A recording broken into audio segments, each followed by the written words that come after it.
دوستو فلسطین کی اس مسجد میں جمعے کی نماز پڑھائی گئی. یہ منظر آپ دیکھیں، منظر دیکھ کر تو پہلے ان کے ایمان کا پتہ لگتا ہے، کیا ایمان ہے ان لوگوں کا. اور جمعے کے اس بیان میں مولانا صاحب نے کیا بات کی ہے وہ میں آپ کو بتاتا ہوں، پہلے ابھی ویڈیو دیکھیں. أشهد أن محمد رسول الله.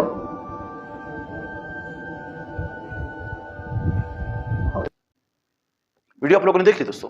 جمعے کا دن تھا، جمعے کی نماز تھی. جمعے کے بیان کے لیے ممبر پر مولانا صاحب چڑھے. جو ٹوٹا پھوٹا ممبر تھا اس ٹوٹی پھوٹی شہید مسجد میں، انہوں نے 2 جملے صرف کہے. پورے بیان میں صرف 2 جملے اس امام صاحب نے کہے. ممبر پر چڑھتے ہی انہوں نے فرمایا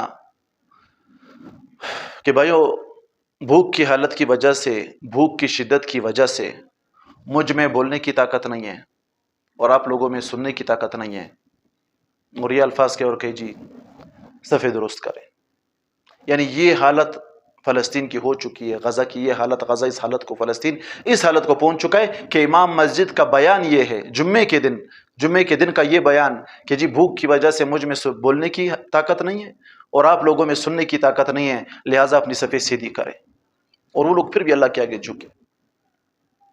اور ہم لوگ اس کا جواب اللہ کے سامنے کیسے دیں گے؟ کیا جواب دیں گے اللہ کو؟ یہ میری تو سمجھ سے باہر ہے. اللہ تعالیٰ ہی ہماری مغفرت فرمائے اور اللہ تعالیٰ ان فلسطین کے مسلمانوں کی مدد و نصرت فرمائے.